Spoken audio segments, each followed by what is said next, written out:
आपण आगळवेगळं अनोखा असं आंदोलन केलेलं आहे. काय प्रतिक्रिया आहे तुमची?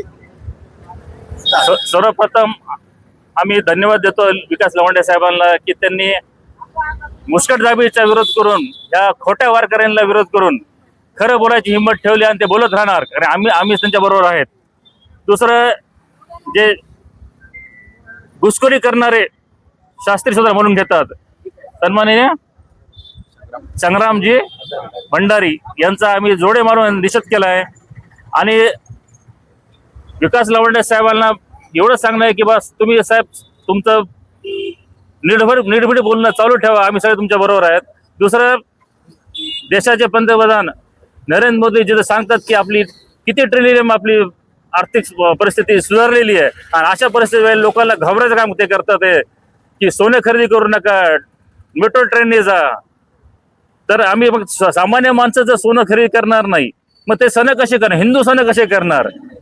म्हणून मला आता कळालं त्यांचं पुढचं प्लॅन काय. तर सोनं कोणतं खरेदी करतं, हे मोदी सोनं आहे, हे खरेदी करा आणि ह्याच्यातून तुमचं सण पूर्ण करा, हिंदू सण पूर्ण करा.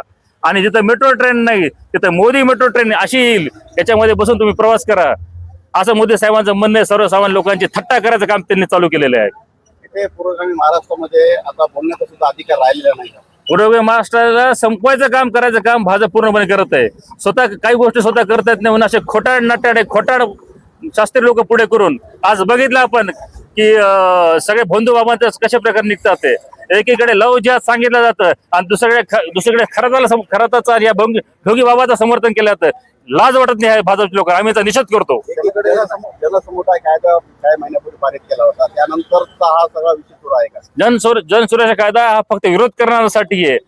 त्यांच्या बाजूने त्यांच्या पक्ष भूमिका आणि समाजा नाश करायच्या भूमिकेसाठी नाही, ती फक्त विरोध करण्यासाठी आहे. महाराष्ट्र एकजूट ठेवायचा जो प्रयत्न करेल त्याच्या विरोध करण्यासाठी जनसुरक्षा कायदा आहे. एकीकडे पेट्रोल डिझेलचे भाव वाढण्याची शक्यता असताना नरेंद्र मोदी यांनी सांगितले की जनतेवर सगळं सोपवण्याचा प्रयत्न केला आहे की महागाईचा एक तर भस्मासुर, त्याच्यामध्ये जनतेला सांगतायत की तुम्ही इलेक्ट्रिक जा, यानं जा, त्यानं जा. काय ह्याच्याबद्दल काय? ही खोटी, ही जी महागाई दाखवली खोटी आहे.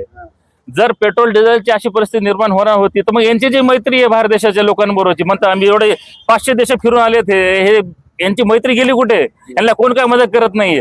मदत करणार इराणला विरोध करतात आहे. अमेरिकेच्या याच्यासमोर पंतप्रधानासमोर यांचा लाग नाही बोलायचा, काही म्हणेल तसं बघावं लागतंय. अशा अकार्यक्षम आणि हिंमत नसताना मोदीकडून अजून अपेक्षा ठेवणार काय? जनसामान्य लोकांनी यांच्या बळी न पडता स्वतःचा विचार करून एकत्र राहावं.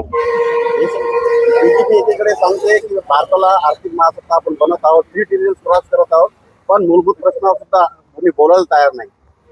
त्यांनी तुम्ही म्हणले 100% बरोबर आहे. आता बघा एवढी महागाई वाढणार, सामान्य लोकांना आजच बघा इलेक्शन झाले की गॅस हा दुप्पट झाला.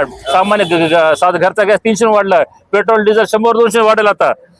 आणि त्यांचं इलेक्शनचा खर्च ते सामान्य लोकांकडून काढणार आणि भीती दाखवणार की कशामुळे वाढलं हे, तर ते बाहेरच्या देशामुळे जे युद्ध चालू त्याच्यामुळे वाढलं, त्याच्यामुळे नाही. हे जे त्यांनी ताकद वापरली दुसऱ्या राज्याच्या इलेक्शनसाठी, ते रिकव्हरी कशी करायची ती करणं चालू आहे.